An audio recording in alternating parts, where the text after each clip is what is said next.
Хай, сайхан амарлаа. Бид хоёр Тэнжинд байж л байна гэж юу. Нөхөр маань өглөө хасаад ажилдаа явчих. Ажил нь өнөөдөр хэрэг дуусчвал бид гурав гадуур явжгаад орой Бээжин рүү буцна. Хэрэг өнөөдөр дуусгүй л тэгэл бас маргааш дахиад энд байх бах та. За юу ч гэсэн бид хоёр өглөөний цайнд орох юм. Энд тийм буудлын өглөөний цайнд дэжгүй юм байна. Надад өглөөний цай ер нь Монголын өглөөний цай шиг одоо вариантай талах ч юм уу, боб борцогч юм уу. Ер нь гурилан бүтээгдэхүүнтэй өглөөний цайнд би амар дуртай гэдэг байхгүй юу. За бид хоёр гадуур гарыг ойрхон моолоор хэсч хүүгээд тоглуулад юм хүмүүцэд явжээ. Тэгчихэд нөхөр нэг ажил нь дуусгаагүй юу гэдгийг утастад хэлэх бах. Тийм ч бид хоёр юу ч гэсэн одоо өөрийгөө буцаач. Тэнжинд цагаагаар Бээжинтэй бараг ойролцоо энэ хоёр ч угаасаа нэг холгүй 100 гаруй километрийн зайтай хотод болохоор гэхдээ яг ингээ анзаарвал Бээжингээс нэг 2-3 градус арай хүйтэн байгаа нь анзаарагдах үсэл юм байна. Ер нь энэ Тэнжин хотын талаар ярил Бээжингээс хамгийн ойрхон Бомт хот юм. Тэгээд 15 сая орчим хүн амтай. Тэгээд ер нь Хятадын хойд хэсэгт байрлах эдийн засаг, зам тээвэр, аж үйлдвэр, түүх соёлын маш өндөр ач холбогдолтой хот гэж явдаг. Тэгээд засаг захиргааныхаа хувьд болохоор шууд захирагддаг хот гэж явдгийг. Одоо Хятадд 4 шууд захирагддаг хот гэж байдаг байхгүй юу? Энэ нь болохоор Бээжин, Шанхай, Чунчин, Тянжин гэсэн энэ 4 хот гэдгийг. Энэ нь болохоор зүгээр статусаараа одоо мууж өөртөө засах орон тусгай захиргааны бүс зэрэгтэй одоо ижил статустай байдаг байхгүй юу? Ер нь утга нь болохоор шууд ардын төв засгийн газрынхаа шууд удирдлага дор харьяалагддаг гэсэн утга юм.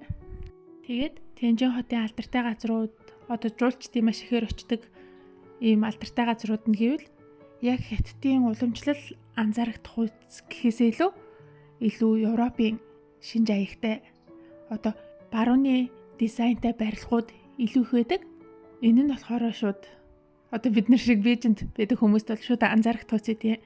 Бээжин ч өөрөө тийм яалтчгүй л нэг Хятадын уламжлалт одоо түүхэн барилга байгууламж аягүй ихтэй байдаг байхгүй юу? Ханаас нь чарсан. Энэ Хятад биш дээ гэж анзаарагдах үс. Тэнжин бол яалтчгүй нэг тийм ондоо.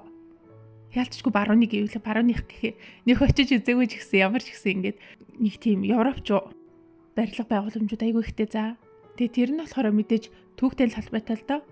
Хамгийн анх манай эртний өмнө Тэнжин хот нь одоо зам тээвэр, далайн тээвэр хөгжөөгүй үед энгийн нэгэн жижиг хот л байсан байна л да.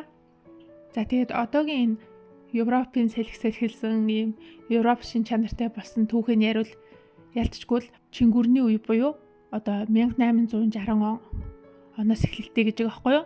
За тэгээд тэр үед одоо юу болсныг сануулвал Хятад хар тамхины дайнд удаа дараа ялагдсан. Яг тэр 1860 он гэдэг нь бол Хятадын 2 дугаар хар тамхины дайны үе л дээ.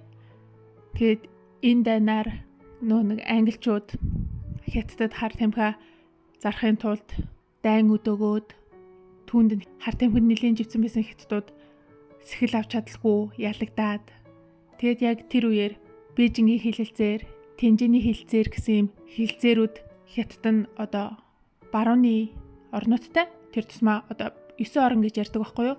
Англи, Франц, Герман, Америк, Орос, за тэгээд Япон, за тэгээд марцсан. Тэгээд ийм орнуудтай Тэнжиний хэлэлцээр гэдгийг хийж байсан. Тэгээд энэ хүү хэлэлцээрийн үр нөлөөгөөр Тэнжин хот нь одоо бомто нэгээд, үүдэ нэгээд энэ хүү 9 оронд эзлэгдээд гэхүү одоо албан ёсоор ингээд тухайн 9 орны одоо түрээсийн газар болсон гэж байгаа байхгүй юу? Тэгэд энэ үед болохоор Тэнжин бол Английн эрх мэдэлт олон жил байсан. За тэгээд тэр үед болохоор энэ барууны 9 орны соёлын нөлөө ороод одоо ийм барилга байгууламжаас нь ийм барууны шинж чанар анзаарэгддэм юм байна. За тэгээд тэрнээс хойш болохоор бас Японы эзлэн түрэмгийлэлтэн дөртөөд бас олон жил Япончууд энд суурьж байсан ийм төвхтэй байдаг. За тэгээд хойш болохоор одоо бүгд найрамдах Хятад ард улс байгуулагдаж 1949 онд Тэнжин нэм эдийн засаг, аж үйлдвэрлэл, тээвэр худалдааны чухал бүс болоод тэгээд үүнээс хойш одоо асар хурдтай хөгжиж буй хотуудын нэгт ордог.